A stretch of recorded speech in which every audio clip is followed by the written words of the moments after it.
nessa noite para ser o teu mensageiro. Ele não vinha falar de si, Senhor, mas cuidado pelo teu Espírito Santo.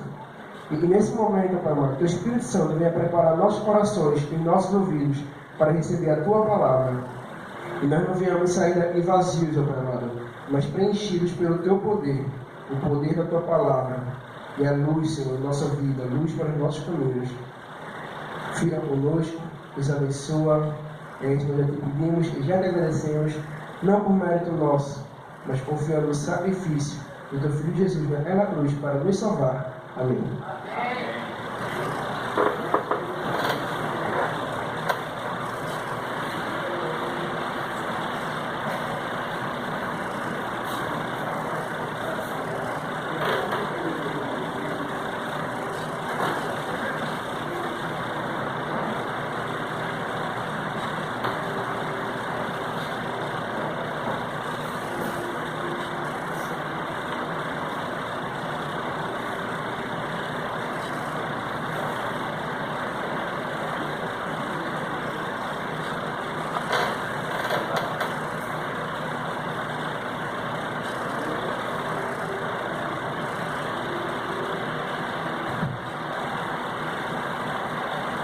Boa noite a todos. Boa noite. Que a graça do nosso Deus esteja em cada coração nessa noite. Amém. É um prazer a gente eu poder conhecer vocês, né? Estar reunidos com os irmãos aqui da Igreja Adventista Lupina. Aqui é distrito do aeroporto, é isso? Muito bem. E é uma bênção chegar aqui, ver vocês, conhecer vocês, e a gente tem o prazer de falarmos um pouco da palavra de Deus. Vi que vocês é uma igreja que gosta de cantar, né? É um povo que gosta de cantar. E o povo que gosta de cantar é um povo alegre. Agora, eu não sei se eu vou incomodar algumas pessoas, mas eu gostaria que quem estivesse lá atrás, se pudesse se aproximar, quanto mais perto, eu gosto de falar bem pertinho de vocês. Quem fica lá longe daquele, tá? Eu sei que cada um tem aquele cantinho que gosta, né? Mas quanto mais perto vocês estão lá atrás, irem melhor. Tá certo? A gente fica mais. Isso, a gente vê melhor. E a gente enxerga melhor vocês. Isso. Pode puxar, puxa ele. Puxa ele. É isso aí. Muito bem. Nós viemos hoje à noite fazer o que aqui mesmo? Adorar? Adorar a Deus. A irmã Érica, é isso? Ela me fez o convite. Aí eu procurei lá a data que ele pudesse estar aqui. E aí a data de hoje coincidiu com o coral já que estava se apresentando lá em Cavaleiro, e aí coincidiu com a data de vinda para cá. Mas como lá o culto é de 5 da tarde, é diferente, então dá tempo de chegar aqui, né? Então fizemos lá a nossa apresentação, o nosso culto, e terminamos então no horário um pouco avançado, aí por isso que eu corri para cá e cheguei um pouco tarde, né? Disse, irmã, aguenta aí. Também a chuva parou, porque lá choveu bastante pela manhã. E à tarde foi que veio amenizando. Digo, se chover muito, não tem como ir para o Pina. Porque aqui o Pina, quando chove, é chuva, né? Essa região aqui. E aí, então, eu digo, como é que eu vou hoje? Mas aí, graças a Deus, o Senhor ouviu nossa oração. E ele, então, amenizou aí, acalmou a chuva, limpou o céu. Aqui estamos, né? Para louvar o nosso Deus. Na sua agenda, quando for pode estar aqui na igreja. Tá bom, irmão. Tá certo. Irmão, nós vamos hoje falar sobre um assunto que eu venho pesquisando esse assunto faz algum tempo. E quando eu descobri esse assunto, parece simples, mas não é. É algo que nos 4 evangelhos, Mateus, Marcos, Lucas e João, relata a mesma coisa. Tá certo? Mas o que nós vamos nos deparar hoje num assunto específico é mais lá no livro de João. Livro de João, no capítulo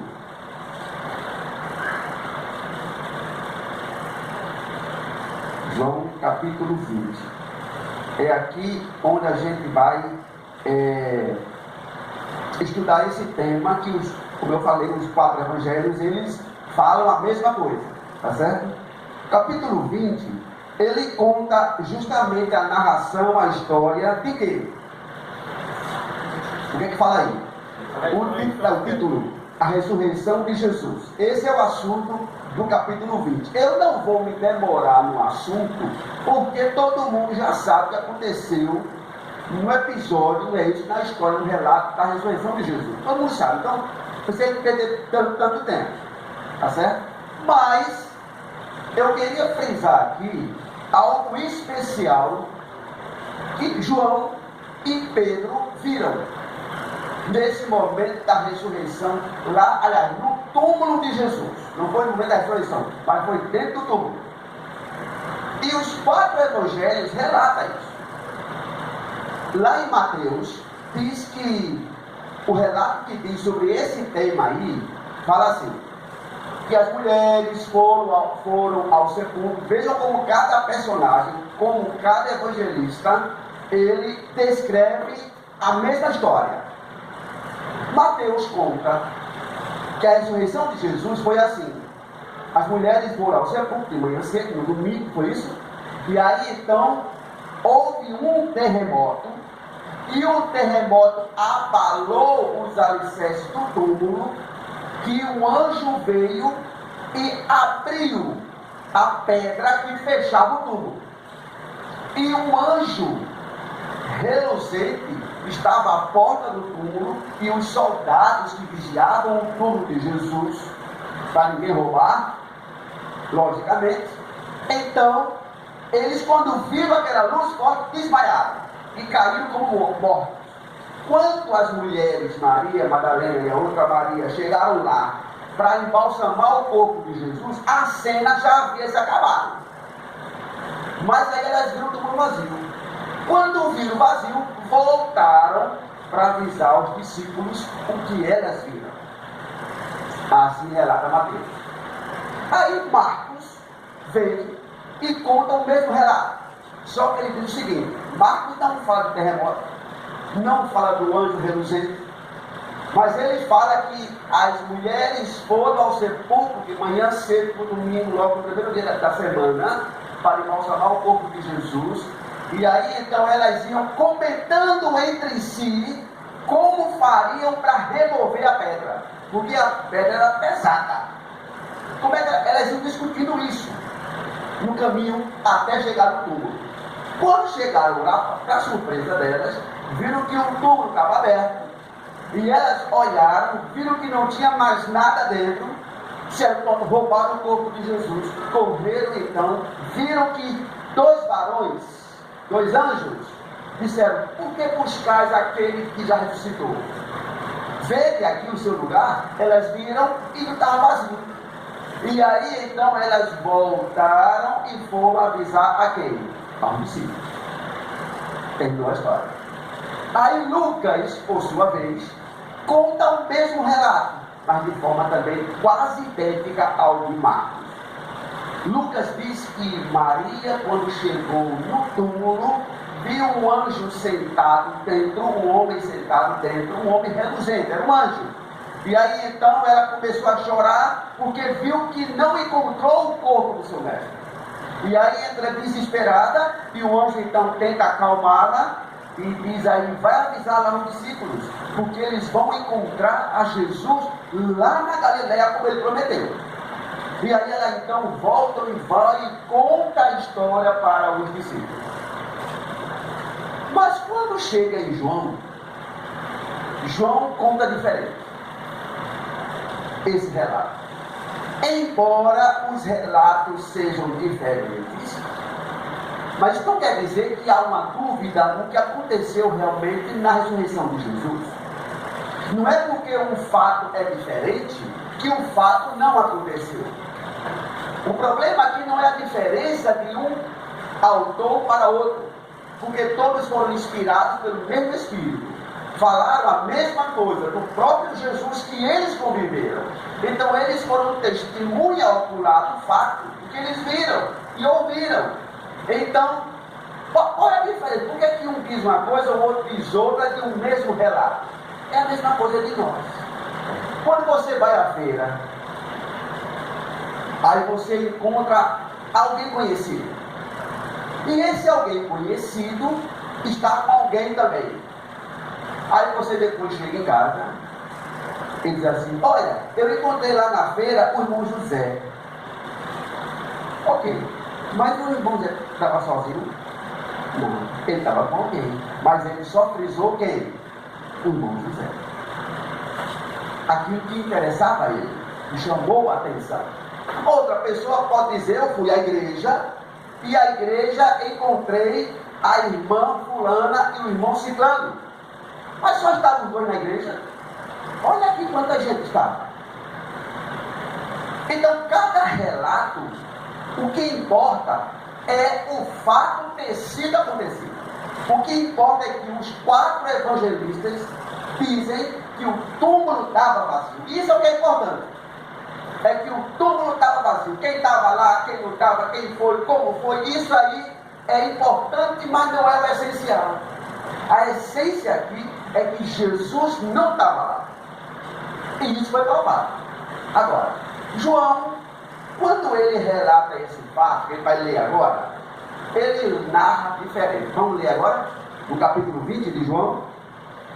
Diz assim, ó, no verso 1: no primeiro dia da semana, Maria Madalena foi ao sepulcro de madrugada, sendo ainda escuro, e viu que a pedra estava o quê? Removida.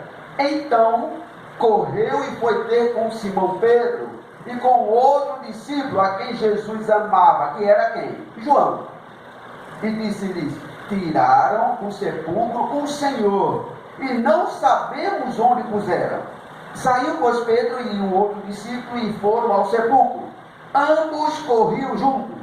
Quem? Pedro e João. Mas o outro discípulo, João, correu mais depressa do que Pedro e chegou primeiro ao sepulcro. Quem chegou primeiro ao sepulcro? João. João. Os dois correram iguais, mas João chegou primeiro. Talvez por João ser um pouco mais novo, não sei, que Pedro. É verdade? E aí então ele correu mais depressa, ele estava mais ansioso, mais com ansiedade, aquela alegria de ver que realmente cumpriu aquilo que o mestre havia falado. E aí então ambos correram juntos. No verso 4: mas o outro discípulo correu mais depressa do que o Pedro e chegou primeiro ao sepulcro. Verso 5: e abaixando-se, viu o quê? O que foi que ele viu? Os lençóis de linho. Todavia não entrou. Verso 6: então, agora preste atenção aí. Então Simão Pedro, seguindo-o, chegou e entrou no sepulcro. Ele também viu o quê? Os lençóis. E o que mais? E o lenço que estivera sobre a cabeça de quem? E que não estava com os lençóis, o lenço, mas deixado no lugar à parte.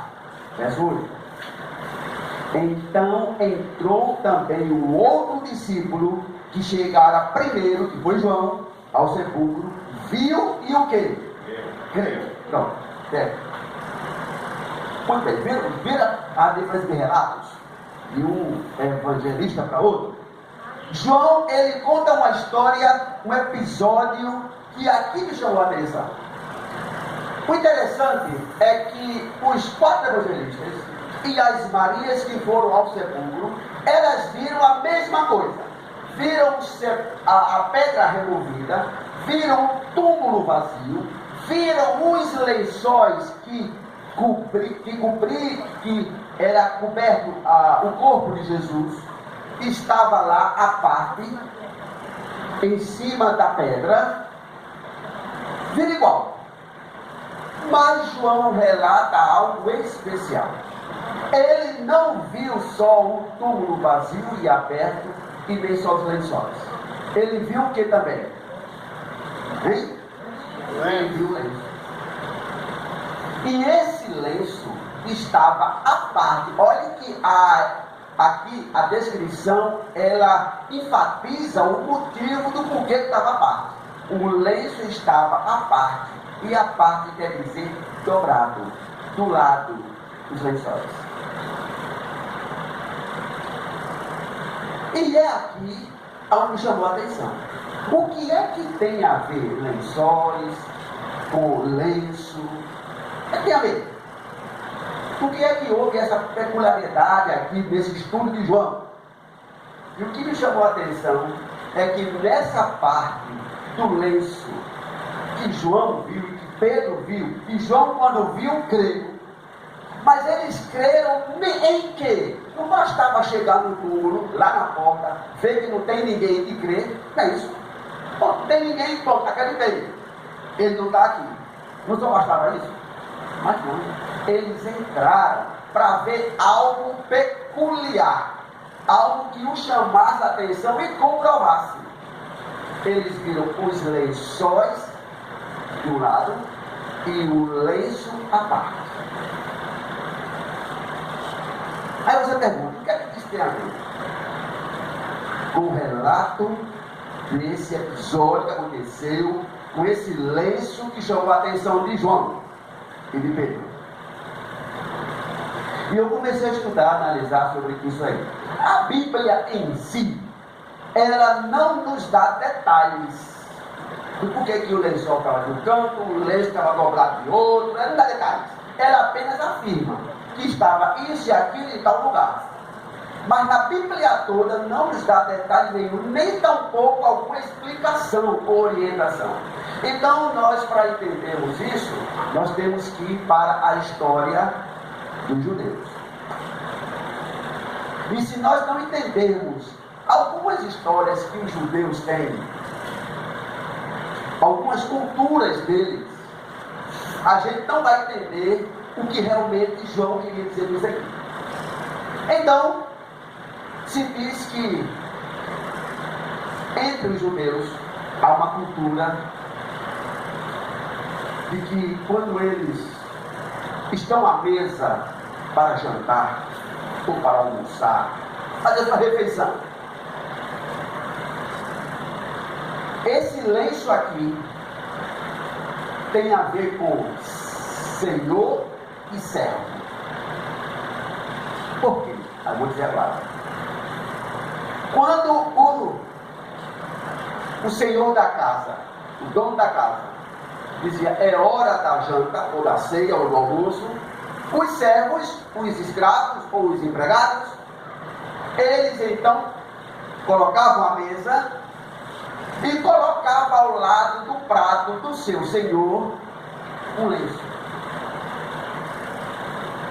Um guardanapo, hoje em dia falado, mas explicitamente, um guardanapo, que é o lenço. Alguns restaurantes chiques por aí usam lenço, né? Outros com guardanapo. Mas enfim, é algo que é usado para limpar ou as mãos ou a boca, na hora que está comendo. E aí então o senhor da casa que está comendo, posso pegar aqui, esse pano aqui? E aí o senhor que está na casa, que é o dono da casa, está ceando, está jantando. E o seu lenço está lá, com o seu guardanapo do lado. O servo da casa, ele está longe, distante da mesa, só observando a hora que o seu senhor vai se levantar para ir embora. Porque ele tem que voltar e recolher a mesa. Enquanto o senhor está sentado, o servo não se aproxima, porque tudo que eles querem na mesa está lá.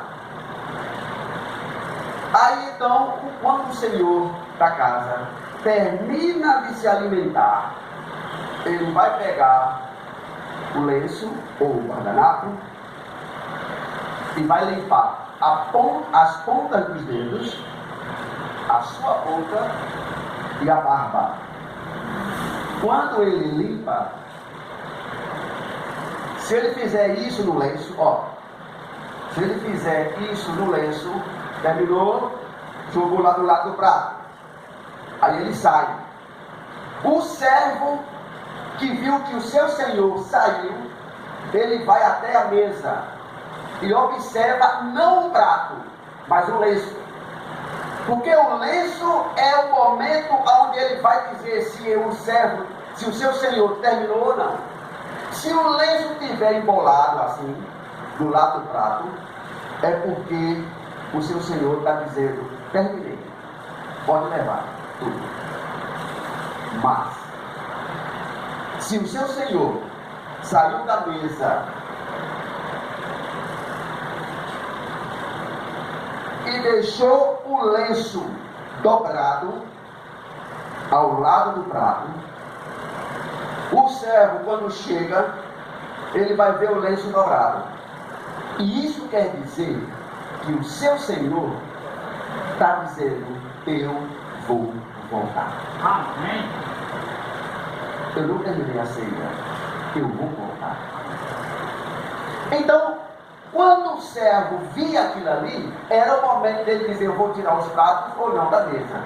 Se ele vê o lenço embolado, o seu senhor jantou, acabou, não volta mais. Mas se ele vê o lenço dobrado, o seu senhor vai voltar. Então ele se retira da mesa, o servo, e espera o seu senhor voltar. Essa é a tradição judaica. Que se diz, que se fala, que se pesquisa, se encontra nas literaturas dos judeus. Embora alguns não aceitem ou não, mas enfim. O que eu quero chegar aqui a uma conclusão, no que eu estudei, é o seguinte: que Jesus, quando ele ressuscitou, ele deixou o lenço que estava no seu rosto, que cobria o seu rosto, de que forma? Embolado? Não. Diz que o lenço estava à parte, dobrado, na cabeceira, onde ele estava. Quando João e Pedro viram aquele lenço dobrado à parte, eles entenderam a tradição judaica. Então disseram assim, o nosso mestre ainda volta. Amém. Gente, Jesus deixou no seu túmulo um lenço dobrado.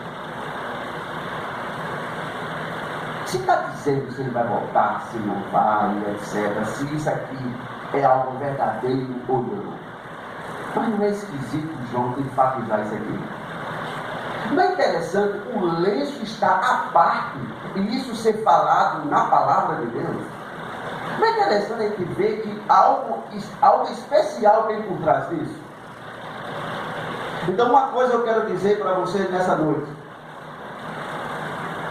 não perca a sua esperança, assim como os discípulos naquele tempo não perderam. Apesar de estarem tristes e decepcionados ainda com a morte de Jesus. Apesar de estarem ainda cabisbaixos. Apesar de nós ainda estarmos em meio às dores, às dificuldades da vida, às doenças, às tempestades, as lutas, os desafios familiares, os desafios com os filhos, o desafio no casamento, o desafio na igreja, o desafio na sociedade, o desafio no trabalho. Apesar de estarmos no meio de tudo isso, nessa turbulência toda, lembremos que Jesus deixou o lenço dobrado e Ele está dizendo, eu vou voltar. Eu não terminei a janta. Ou seja, não terminei a minha missão por completa. Ainda falta trazer os meus servos, os meus amigos, que prometi, quando ele fez a promessa, não se turbe o vosso coração. Credes em Deus, credes também em na casa de meu pai há muitas. Se não fosse assim eu teria, pois vou preparar um lugar. E quando eu voltar, voltarei para vós mesmos, para que onde eu estiver, estejais quem?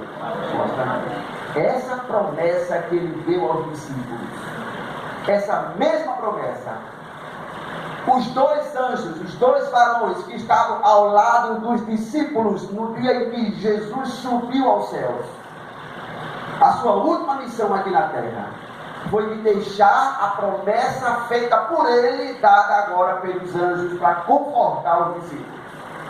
Os discípulos tiveram duas tristezas, duas decepções. Uma em ver o seu mestre morrer, outra em ver ele ir embora. Já pensou alguém ir embora? Aí que a gente ama muito, gosta, não dá uma tristeza, né? Vocês querem ver tristeza? Vai em dois lugares: aeroporto ou rodoviária, ou vai no cemitério. Você vai na rodoviária ou no aeroporto, o que você vai mais encontrar é gente chorando. Mas por quê? Porque os amigos estão partindo. O povo já viu essa cena? As pessoas, e vocês já passaram por isso, as pessoas se abraçam, os familiares se abraçam, é como se fosse o último abraço, é como se fosse demorar muito rever você outra vez. Então a separação é triste, é dolorosa, as lágrimas caem, a pessoa vai embora, mas quem fica na esperança de ver aquela pessoa que foi voltar de novo, para rever. Não é assim? Lá no cemitério encontramos a mesma coisa, não de pessoas vivas, mas de pessoas que estão lá, no sepulcro, mortas, e os vivos chorando, porque as pessoas partiram, ou para não vê-las nunca mais, ou para vê-las na manhã da ressurreição. Amém. Então a tristeza vem, a alegria vem, e Jesus deixou os anjos confortar os discípulos, quando ele estava subindo aos céus. E os discípulos chorando, vendo aquela cena, vendo ele indo embora. E aí então os anjos disseram assim, o livro de Atos revela isso: varões galileus, por que olhais assim para os céus? Esse mesmo Jesus que vocês estão vendo subindo aos céus, virá da mesma forma como vocês estão vendo subir. Então essa esperança foi dada pelos discípulos, foi dada pelo próprio Jesus, foi falada pelos anjos, foi transmitida pelos apóstolos. E o próprio Jesus, no último capítulo do Apocalipse, diz o quê? Vamos lá. Último capítulo do Apocalipse, capítulo 22.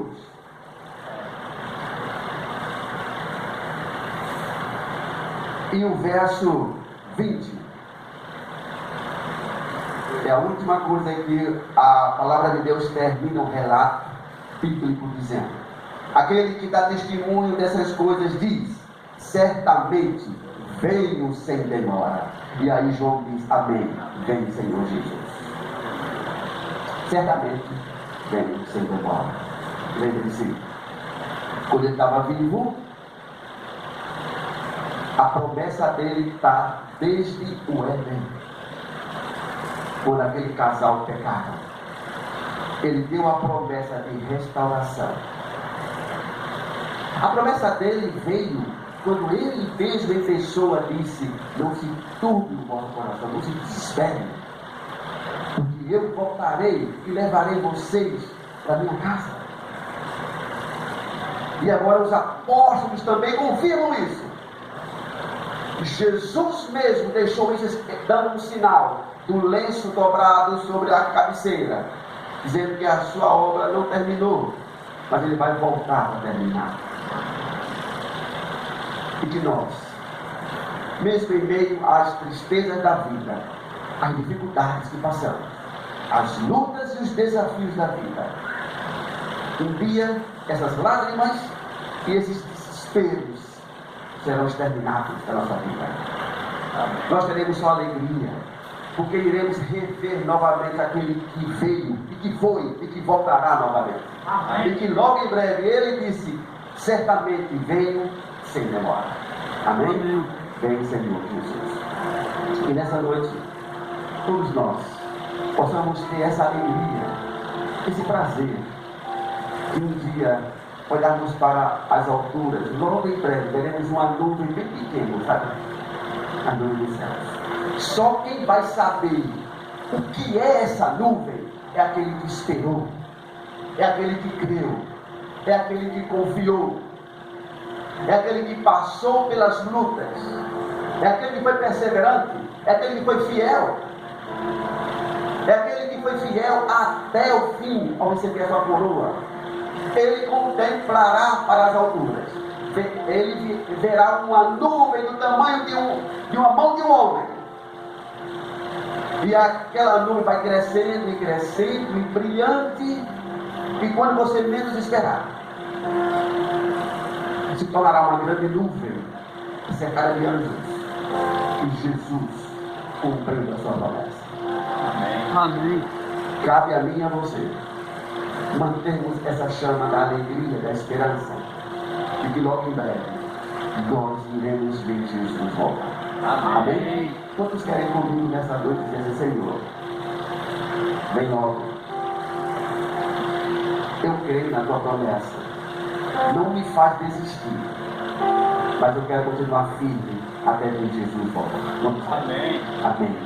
Deus abençoe a vida de você. Amém.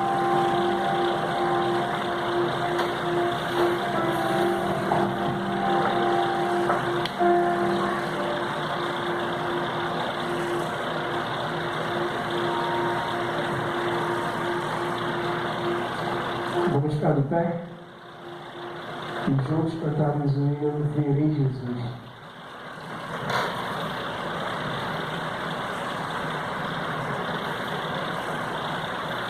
Se você acredita nessa promessa que Ele vai voltar, tanto com toda a sua força, tanto em todo o coração.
Vamos orar?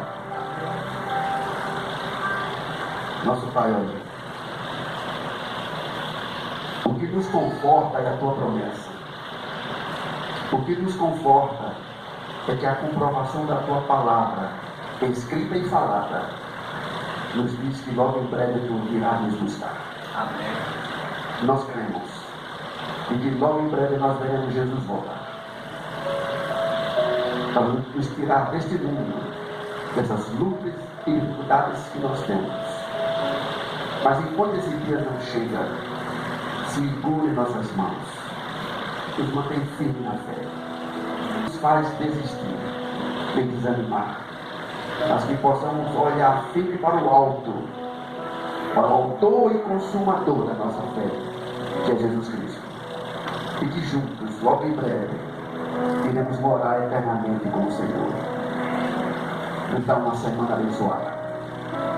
Iremos para casa agora, a Tua palavra vá em nosso coração, e que essa semana nós possamos ter uma semana abençoada. Segure nossas mãos, nos mantém firmes, para que a Tua palavra se cumpra em nós.